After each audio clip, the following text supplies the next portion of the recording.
இந்த கமெண்ட் போட்டுற பச்சை சமகிய பாருங்க, எப்படி கதறான் பாருங்க, படிக்கிற பாருங்க. இவ்ளோ பேச தெரிஞ்ச உனக்கே அந்த தைரியமா உன் முகத்தை காமிச்சு வீடியோ படத்துல போட்ட சிற. ஏன்னா அடுத்த நிமிஷம் மொத்த செதுப்பாங்கன்னு பயம் இருக்குல்ல. இதோட விட்டுலன்னா சைபர் போலீஸ் மூலமா உன்னோட யூடியூப் வீடியோஸை ட்ராக் பண்ணி உன்னோட ஜிமெயில் எந்த லொகேஷன்ல இருக்குன்னு கண்டுபிடிச்சு நானே உன் தலையை துண்டு துண்டா வெட்டி உரிச்சான். இதற்காக நாங்க ஜெயிலுக்கு போனாலும் பரவாயில்ல, மனசுல எவ்வளவு வெறுப்பு வச்சுட்டு இப்படி பேசுவான் பாருங்க இந்த கலோல். இவனுங்க தான் இஸ்லாம் அமைதி மார்க்கொன்னு கொம்பு சுத்திட்டு இருக்கானுங்க. இன்னைக்கு இத பத்தி பேசலான்னு இருக்க. தக்கியா என்னும் பொய்க்கூறி ஏமாற்றும் இஸ்லாமிய சங்கிகள் குறித்து பேச போற. நீங்க எக்ஸ்போஸ் சேனல்ல சப்ஸ்கிரைப் பண்ணாம பாக்குறீங்கன்னா சப்ஸ்கிரைப் பண்ணுங்க. மொத்தம் 120 வீடியோ போட்டிருக்க. ஒவ்வொரு வீடியோவும் இஸ்லாமை அம்பலப்படுத்துவதா இருக்கும். செக் பண்ணி பாருங்க. ஸ்கிப் பண்ணாம கடைசி வரைக்கும் பாருங்க. வாங்க வீடியோக்குள்ள போலாம். இந்த பச்சை சாங்கி பயிலுக அமைதி மார்க்கம்னு கம்பு சுத்துவானுங்க. அவனுங்களோட வெறுப்பு எப்பயும் வெளிப்படையா தெரியாது, ஆனா உள்ளுக்குள்ள காஃபிர்ன்ற வெறுப்பு ஊர் இருக்கும். ஆனாலும் இன்னும் குரான ஹதீஸ பின்பற்றாத நிறைய நல்ல முஸ்லிம்கள் உள்ள. அதுதான் ஒரு நல்ல விஷயம். இதுல பெருமை பாலான முல்லாக்கள் அதிக குரான் ஹதீஸ்கள் பின்பற்றும் முஸ்லிம்கள் பயன்படுத்தும் பொய்களான தக்கியா பத்தி விரிவா பார்க்கலாம். தக்கியா என்பது ஒரு ஷியா வழக்கம் என்று சுன்னி முஸ்லிம்கள் சொல்லுவாங்க. ஆனா உண்மை என்னன்னா, சுன்னி முஸ்லிம்களும் பொய் சொல்லி முஸ்லிமாக நிறைய பேரை மாட்டுவதை பார்த்திருக்கேன். எனக்கு ஒரு முறை தெரிஞ்ச ஒரு முஸ்லிம் பெண்மணிய காபா என்னும் கியூபில் இருக்கும் கருப்பு கல்லை ஏன் நக்கி வழிபடுகிறீர்கள் என்று கேட்டேன். நீங்கள் அல்லாஹ் உருவமற்றவன், அவனை தவிர வேற எதுக்கும் வணங்குதல் மண்டியிட்டா கூடாதுன்னு சொல்றீங்க என்று அவரை கேட்டேன். அதற்கு அந்த பெண் இல்லவே இல்லை என்ற பொய்யை கூறினார்கள். அந்த கல்லை தொட்டால் பாவங்கள் போகும் என்று நான் சாஹி ஹதீஸ் சுனன் நசாயில் 2919 படிச்சிருக்குன்னு சொன்னேன். அதற்கு அதையே அவர்கள் நாங்கள் வழிபடுவது இல்லை என்று சப்பை கட்டு கட்டினார்கள். இதுபோல பல சம்பவங்களை நான் சொல்லிட்டே போலாம். சுன்னி இஸ்லாமில் தக்கியா பொய் கூறுவது இருக்குன்னு நம்பகமான ஹதீஸ் ஆதாரங்களும் இருக்கு. தக்கியா என்பது இஸ்லாத்தின் மத ரீதியாக ஏற்றுக்கொள்ளப்பட்ட ஏமாற்று வடிவங்களில் ஒன்றாகும். உங்களை பாதுகாத்துக் கொள்ள அல்லது முஸ்லிம் சமூகத்தை பாதுகாக்க பொய் சொல்வது இதில் அடங்கும். வரலாற்று ரீதியாக சுன்னி முஸ்லிம்களை விட ஷியா முஸ்லிம்களுக்கு தக்கியா மிகவும் முக்கியமானதாக இருந்து வருகிறது. ஏனென்றால் ஷியாக்கள் சுன்னிகளை விட சிறுபான்மையினராக அடிக்கடி இருந்துள்ளனர். மேலும் சுன்னிகளால் துன்புறுத்தப்படுவதிலிருந்தோ அல்லது படுகொலை செய்யப்படுவதிலிருந்தோ தங்களை பாதுகாத்துக் கொள்வதற்காக அவர் அங்கு இருப்பதை அடிக்கடி மறுக்க வேண்டியிருந்தது. தக்கியா குரானில் காணப்பட்டாலும் சன்னி பகுதிகளில் வாழும் ஷியாக்களிடையே வீபரவலாக இருப்பதால் பல சுன்னிகள் இது ஷியாவால் கண்டுபிடிக்கப்பட்டது என்ற முடிவுக்கு வர வழிவகுத்தது. உதாரணமாக குரான் 16:106 எவர் ஈமான் கொண்ட பின் அல்லாஹ்வை நிராகரிக்கிறாரோ அவர் மீது அல்லாஹ்வின் கோபம் இருக்கிறது என்று அல்லாஹ் கூறுகிறான். ஒரு முஸ்லிம் உள்ளுக்குள் ஒரு உண்மையான விசுவாசியாக இருந்து கொண்டே இஸ்லாத்தை நிராகரிக்க நிர்பந்திக்கப்பட்டாலொழிய இந்த வசனம் பின்வருமாறு கூறுகிறது. அவருடைய உள்ளம் ஈமானை கொண்டு அமைதி கொண்டிருக்கும் நிலையில் யார் நிர்பந்திக்கப்படுகிறாரோ அவரை தவிர, எனவே அவர் மீது குற்றமில்லை.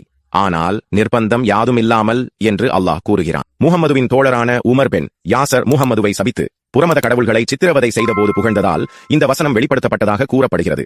அமர் முகமதுவை சித்திரவதை செய்யப்பட்டதால் மட்டுமே சபித்ததால் அவர் மன்னிக்கப்பட்டார்.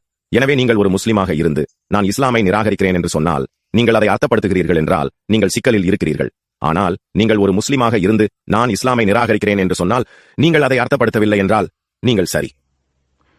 சில முஸ்லிம்கள் உங்கள் உயிரை காப்பாற்றிக் கொள்வதற்காக உங்கள் நம்பிக்கையை துறப்பது போல நடிப்பது அவ்வளவுதான் என்று வலியுறுத்துகிறார்கள். ஆனால் முஸ்லிம் அல்லாதவர்களை நீங்கள் வெறுத்தாலும் அவர்களிடம் நட்பாக இருப்பது போல் பாசாங்கு செய்வதும் தகியா ஆகும். திருக்குரானின் 3:28 நாம் வாசிக்கிறோம்.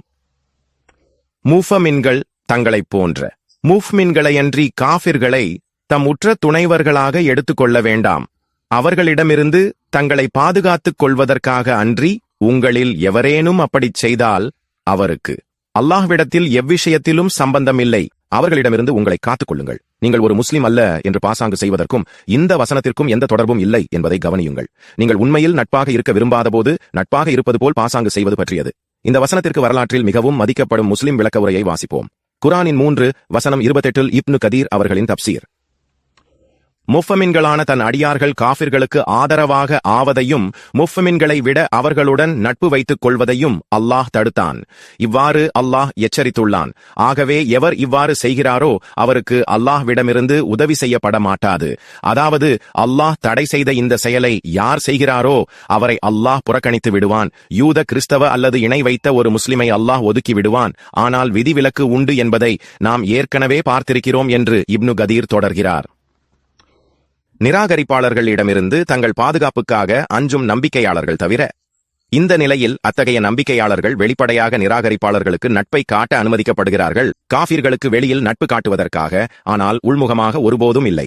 உதாரணமாக அபூ அதர்தா கூறியதாக அபூ அதர்தா கூறினார், நாங்கள் சிலரின் முகத்தில் புன்னகைக்கிறோம், இருப்பினும் எங்கள் இதயங்கள் அவர்களை சபிக்கின்றன.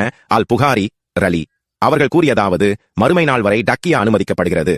முகம்மதுவின் தோழர்களில் ஒருவரான அபூ அல் தர்தா கூறினார், எங்கள் இதயங்கள் அவர்களை சபித்தாலும் சிலரின் முகத்தில் நாங்கள் புன்னகைக்கிறோம். முகம்மதுவின் தோழர்கள் டக்கியா அப்படித்தான் புரிந்து கொண்டார்கள்.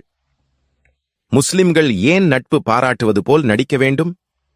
ஏனெனில் அல்லாஹுவை நம்பாதவர்களுடன் போரிடுங்கள் என்று முஸ்லிம்களுக்கு குர்ஆன் கட்டளையிடுகிறது.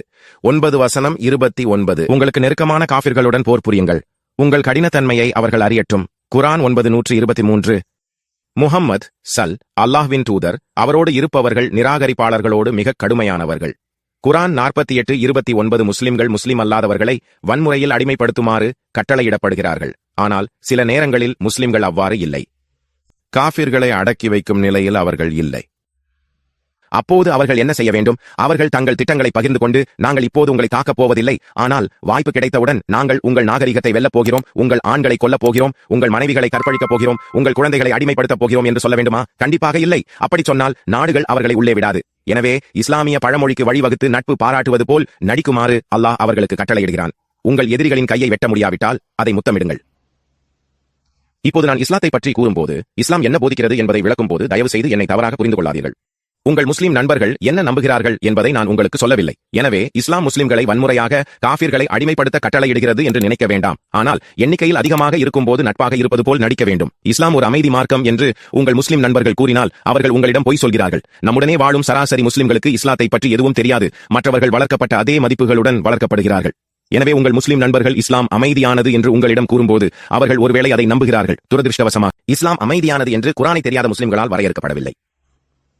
இஸ்லாம் அல்லாஹ்வாலும் முஹம்மதுவாலும் வரையறுக்கப்படுகிறது. மேலும் அல்லாஹ்வும் முஹம்மதுவும் காஃபிர்களை எதிர்த்து போராட முடியாவிட்டால் அவர்களுடன் சண்டையிடுங்கள். நீங்கள் அவர்களை எதிர்த்து போராட முடியாவிட்டால் அவர்களை ஏமாற்றுங்கள். இதனால் அவர்களுடன் சண்டையிட வேண்டிய நேரம் வரும்போது அவர்கள் முற்றிலும் பாதுகாப்பாக இருப்பார்கள்.